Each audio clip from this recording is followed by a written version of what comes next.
Elle a toujours voulu vivre en Israël. Elle est ici depuis 6 ans et demi. Elle est veto de son métier. Vous savez tout ou presque d'elle. C'est parti pour son Alia Story. Ils ont relevé le défi de l'Alia. Alia Story, c'est vous, c'est nous. Bonjour Karen Gamrasni. Bonjour. Bienvenue, je l'ai bien dit ? Oui. Non, parce qu'en général, je les écorche. Donc là, pour le coup, c'est bien, on est sauvés. Donc vous êtes effectivement depuis 6 ans et demi en Israël. Vous avez toujours voulu venir en Israël depuis que vous étiez toute jeune. C'est ça, exactement. Mais c'était pas évident. C'était pas évident, non. Depuis l'âge de l'adolescence, je me voyais vivre en Israël, en fait.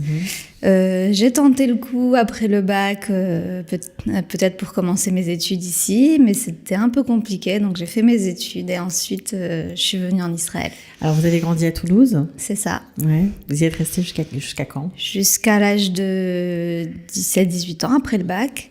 Non, un peu plus parce que j'ai étudié 2 ans de la biologie en France, à Toulouse. Ensuite, je suis partie faire mes études à Liège, en Belgique. J'ai été acceptée en école de vétérinaire. Et après, j'ai fait l'Alia. Ok.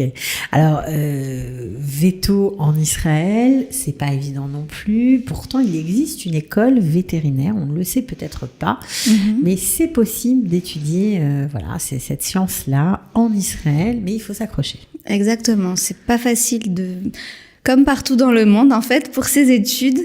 C'est pas facile de les intégrer, donc en Israël, il faut faire une licence de biologie ou autre qui se rapproche. Licence, en tout cas, ouais. Voilà. Et après la licence, les candidats sont acceptés sur dossier, seuls les meilleurs sont acceptés. Il y a combien de places ? Il y a une 50aine de places par an.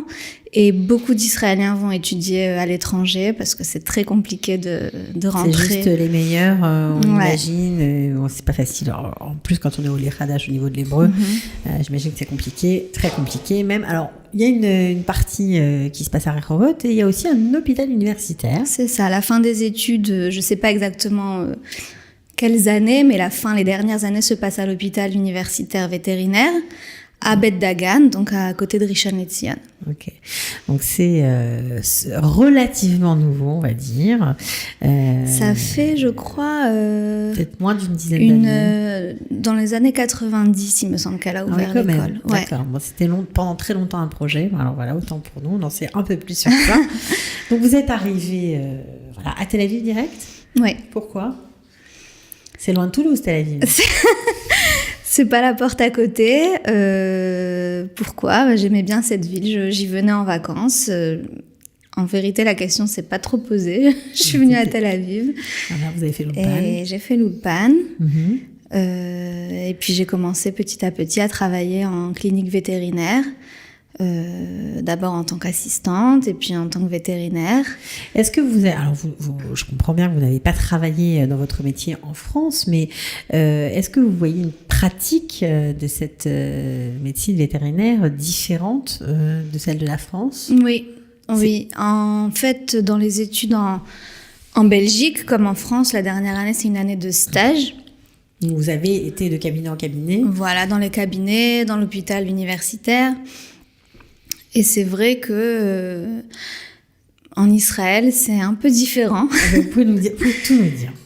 On voit de tout. J'imagine qu'en France, en Europe aussi, on voit de tout. Mais c'est vrai qu'ici, les Israéliens, il y a du très, très, très bon et il y a aussi du très mauvais. Ouais. Chacun fait un peu ce qu'il veut. C'est pas aussi réglementé qu'en Europe ? Non, c'est moins réglementé. Il y a aussi beaucoup d'Israéliens, comme j'ai dit, qui vont faire leurs études à l'étranger. Souvent, pas tous, mais souvent, ils se retrouvent dans des écoles en Italie, en République tchèque, etc. Un peu moins bonne, avec moins de pratique, voire pas de pratique du tout.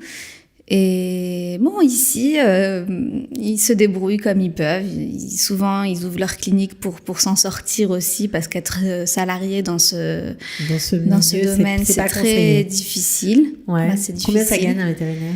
En salarié ? Alors, en salarié, on peut commencer à 40-45 shekels de l'heure. Et puis avec l'expérience, ça augmente 5 shekels par 5 shekels. Mais on n'arrive pas à des salaires de France ou d'Europe. Ouais, en tant que salarié, à part peut-être dans les structures hospitalières ou alors avec beaucoup d'expérience à temps plein, etc. Mais c'est pas évident.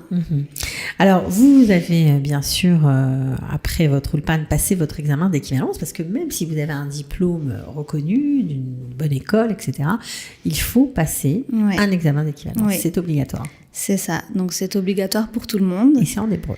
C'est en hébreu. On n'a pas eu la possibilité de le passer ni en anglais ni en français. Je crois qu'aujourd'hui, c'est toujours pas le cas. Oui.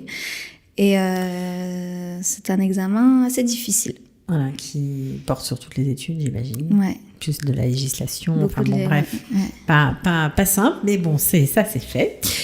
Et vous avez commencé à travailler, tout simplement. Voilà. J'ai travaillé dans pas mal de cliniques en Israël. Deux en même temps, comme tous les Israéliens. C'est ça.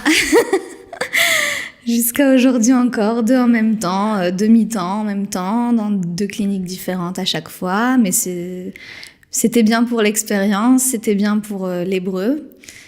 Et alors, est-ce que vous aviez imaginé ce genre de vie? Pas du tout. C'est loin de l'idéal fantasmé. Moi, j'étais la petite. Moi, j'ai toujours voulu être vétérinaire. C'était mon rêve depuis toujours. Et puis je me voyais, ma petite clinique à la française, pas du tout salariée à courir entre deux cliniques, 2 boulots, 2 patrons complètement différents. Mais bon, c'est intéressant. C'est intéressant quand même. Oui. C'est difficile à vivre tous les jours ou c'est malgré tout, on s'y fait très bien? Y a des moments qui sont pas forcément faciles.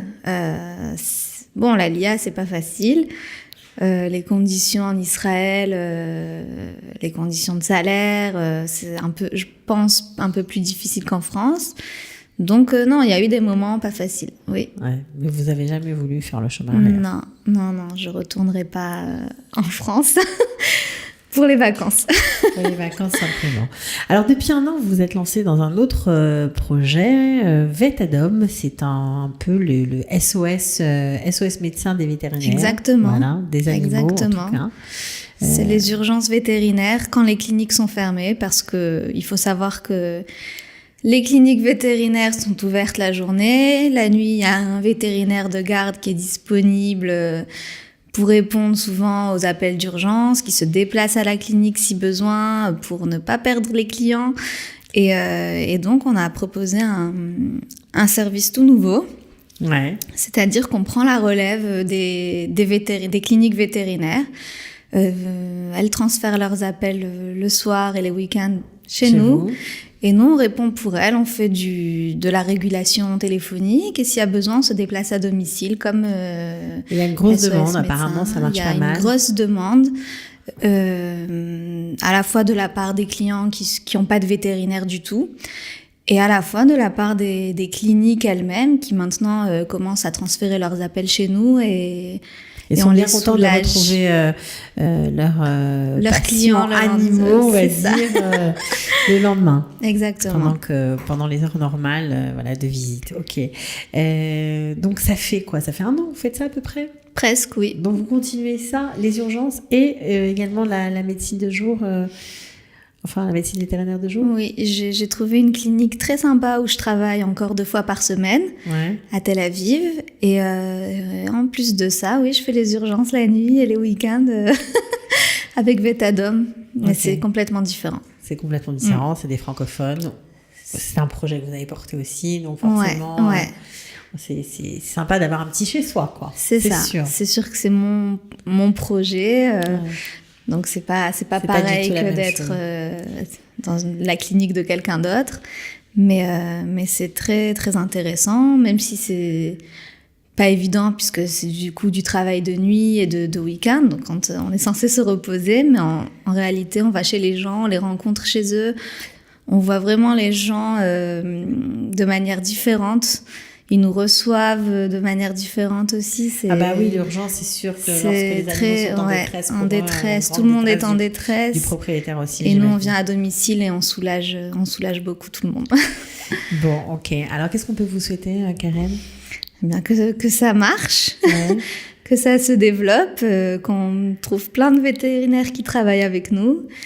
Et voilà, un joli projet voilà, pour tendre la main aux vétérinaires qui vont peut-être faire leur alien, on ne sait pas, ou d'autres qui sont déjà là, qui galèrent peut-être un peu. C'est aussi une façon d'arrondir les fins de mois. Vetadom, ok, on a retenu. Merci beaucoup, Keren. Merci. À bientôt. À bientôt. Ciao. Au revoir.